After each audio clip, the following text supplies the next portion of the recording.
getting answers for Western Massachusetts. This is Western Mass News. Well, soaking rain is going to be changing over to snow later tonight. I'll have the latest forecast coming up. Plus, charges now filed against the man accused of burning down the Martin Luther King Jr. Community Presbyterian Church in Springfield. Details on the hate crime investigation straight ahead. And later, a community coming together to lay slain U.S. Capitol Police Officer William Billy Evans to rest in Adams. How he was honored straight ahead. Certainly a dreary day across the area with rain showers falling throughout most of the day. Good Thursday evening, everyone. I'm Chris Pisano. And I'm Jordyn Jagalinzer. And even though it's the middle of April, turns out we're in for even some worse weather. Tracking some snow headed our way. It can happen. It happens. In fact, it is happening. Yeah, right. We have team coverage of the weather for you. Western Mass News reporter Lindsay Kane standing by a little to our north where they're bracing for several inches. But first, let's go right to meteorologist Janna Brown for the latest details. Janna. Well, guys, we do have a change in our weather alerts. Yesterday, we were under watches, but today, a lot of those watches have been bumped up to warnings, especially for northern Berkshire County high elevations, western Franklin, western Hampshire. In areas that are above 1,500 feet, you may end up close to a foot of snow by the time we go into Saturday morning. Now, looking at the rest of Western Mass, the only spot not under advisory is central and eastern Hampden County. Doesn't mean we're not going to get some snow, though. Hazardous travel conditions looking possible through eastern Franklin, Hampshire, western Hampden, and also southern Berkshire County. And we're going to talk snow amounts and potential impacts coming up in just a bit. But first, some beneficial rain is falling across the area, that's for sure. And it's coming down heavy at times in Berkshire County. This was up to around an inch not long ago, and that's all moving eastward. So here in the valley, even though rain might be light right now, over the next couple of hours, we will start to see that rain intensity pick up a little bit.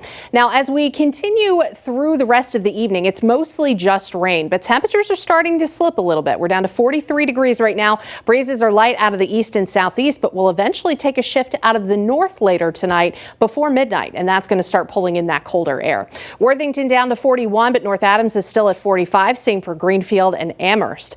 As far as tonight's planner goes, we should all be dealing with rain through about 8 p.m., but after that, the hills start to change over to snow. Highest elevations first, and then eventually the valley sometime after 3 or 4 o'clock in the morning. Even Springfield might wake up to seeing some snow falling tomorrow morning, probably just accumulating on grassy surfaces, but we may have some tricky travel conditions for early tomorrow. Now, if you live in the hill towns, you absolutely will have some hazardous travel to deal with, but in the valley, roads are looking mainly wet. And then by the evening commute tomorrow, everybody should have mainly wet roads, even in the higher elevations. And we'll break down your forecast coming up here in just a few minutes. Back to you.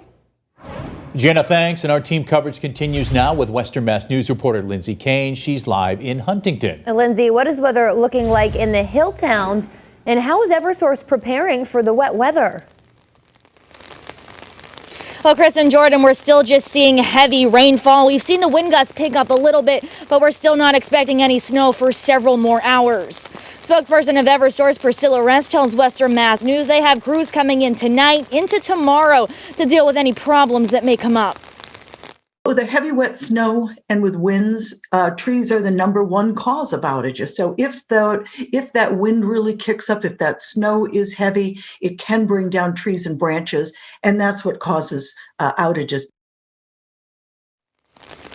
I also spoke with the Huntington Highway Department director, who tells me crews will begin plowing at 4 a.m. Be sure to stick with Western Mass News on air and online for live continued coverage.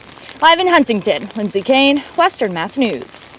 Lindsay, thanks for that live report. And because of the weather forecast, the Freeze Stop the Spread COVID testing site at the Eastfield Mall will be closed on Friday. The drive-through testing site is set to resume on Saturday from 9 a.m. to 3 p.m.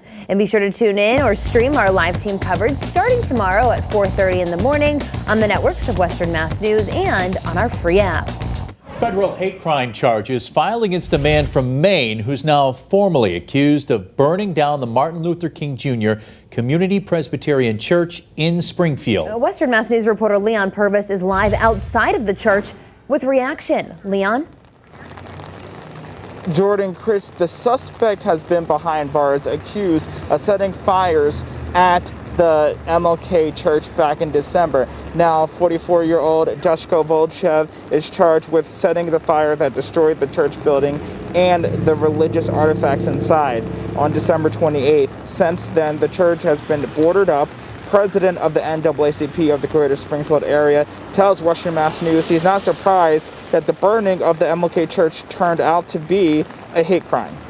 That has been a tactic that has been used for many, many years against the black community to hit us in the heart of an institution that has mattered so much to us, particularly because of the role that it has played in undergirding our faith in the civil rights movement. According to court documents, investigators say they found messages on Volchev's electronic devices showing a hatred of black people. Unfortunately, people think that we have gotten to a place where racism is not a problem as it was in the past, but unfortunately, racism gets passed down from generation to generation.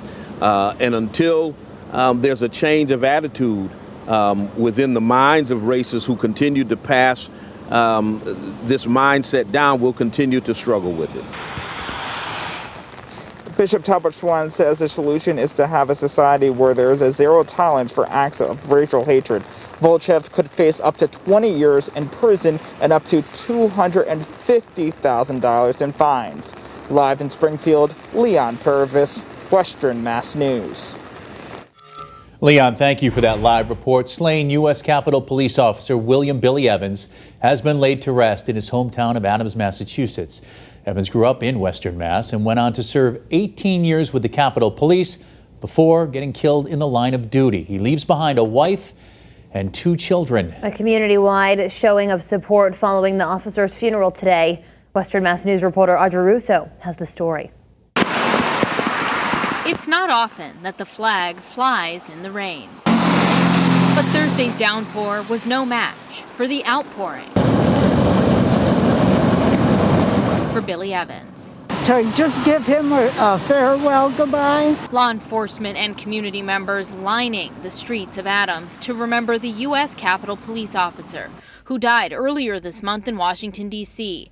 after a driver rammed a car into a barricade Evans was patrolling. Evans grew up in Clarksburg, but his funeral was held in Adams, his casket covered in the symbol of democracy. While William Evans wasn't a native of here, his father's buried here, and he's going to be buried in our cemetery. And This tight-knit community now becoming increasingly red, white, and blue, as a local business owner tells me. Within 48 hours, every storefront had an American flag.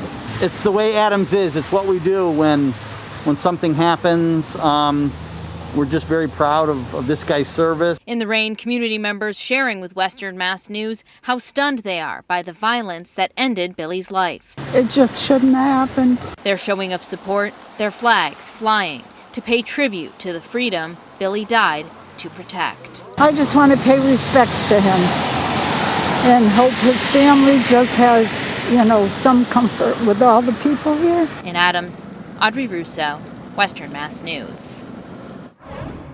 And now at 6, the Massachusetts House voted to approve a $400 million bond bill to pay for a new facility to replace the existing Holyoke Soldiers Home. The unanimous vote comes after the death of more than 70 residents who died of COVID-19. An investigation by a former federal prosecutor found that management at the home made decisions that allowed the virus to spread. The state is expected to get a 65% federal reimbursement for the project, leaving $140 million to be paid by the state.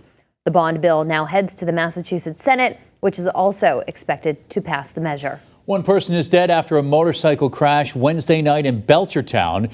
Belchertown officers and firefighters responded to a 911 call for a serious motorcycle crash near Amherst Road around 8 p.m.